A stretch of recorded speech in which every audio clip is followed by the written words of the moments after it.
Now for the top story tonight, one of the guys involved in the political process this year is Fox News contributor Karl Rove.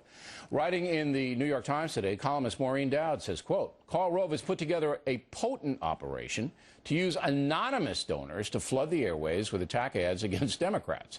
Joining us now from Austin, Texas to respond is Mr. Rove. I guess Ms. Dowd missed the Target thing because she's after you. I'm not quite sure what she's after you about. I mean, have you done anything wrong, Mr. Rove? Come clean. Come clean on my program. She's after me. She's after me because I'm a conservative who is following the tactics of liberals. I noticed that she's never written a column in which she eviscerated the League of Conservation Voters, which is a 501c4 and uses money from anonymous donors in order to run television ads. She hasn't attacked the Natural Resources Defense Council Action Fund, which is a 501c4, does not disclose its donors, and runs attack ads.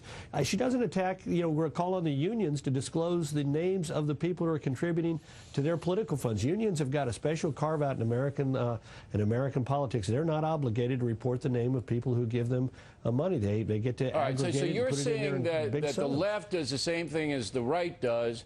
There are some organizations that don't have to put forth their donors and don't. What about this Target? Right, what about this Target thing?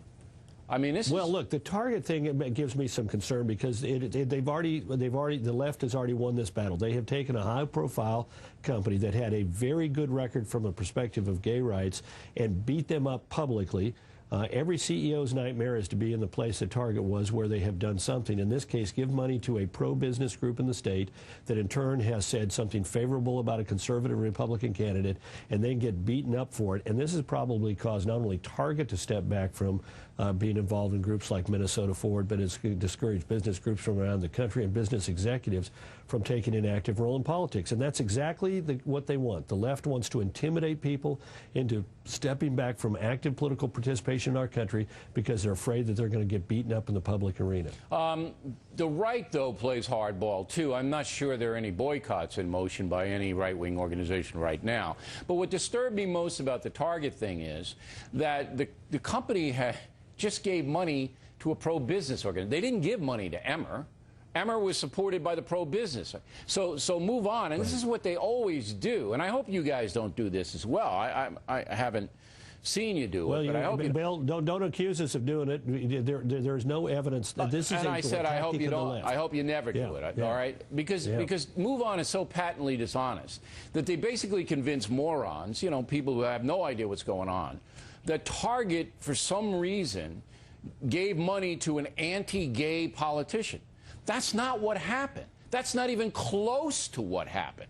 Target just gave money to a pro-business organization, as we said, and then that organization makes its own determination about who to support and who not to support. So by Move On's definition, if you gave any money to any organization that supports capitalism in the United States, and any of that support wound up with any candidate who opposes gay marriage, they should be boycotted. That's insane. Well, not only that, but the suggestion was that the leadership at Target were bigots, and this is the harsh. I know. I'm not defending it. I'm just saying it's the reality of the left. They're trying to signal to the American business leader that you better fall in line, shut up, sit down, and remain on the sidelines politically, or there will be a price to be paid for you. Look, the likelihood of any law being changed in Minnesota that would undermine the gay-friendly agenda, the gay-friendly policies of Target are slim and none, and Slim is getting on his horse. But that's not what this is about. There is an alliance between most of the people on the left so that they take care of each other, and one of the things that they take care of each other is intimidating people from taking an active role in politics. All right, Karl Rove is also a target from Move On, pardon the pun. They're after you.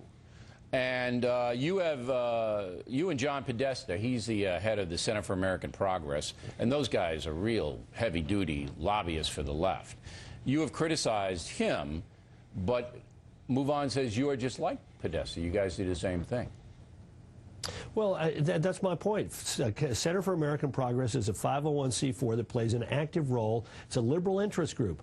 American Crossroads is a 527 and reports its donors on a monthly basis. Crossroads GPS is a 501c4, just like the Center for American Progress, subject to the same rules, and does not have to disclose its donors. And because we have set up an institution modeled deliberately on what the left has been doing for the last several years, since the passage of Bipartisan Campaign Reform Act, they are criticizing us for adopting their tactics, which is to use these entities as they're legally allowed to be used under the law and not have to disclose the donors. Center for American Progress doesn't disclose its donors. Neither, incidentally, was a group called Americans for Jobs, Healthcare, and Progressive Values required to disclose its donors before the end of the 2004 Democratic primaries.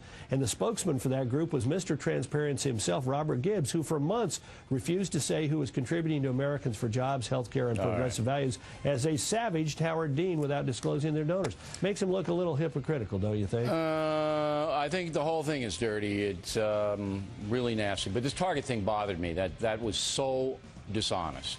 Mr. Rove, thanks very much. Next on the run.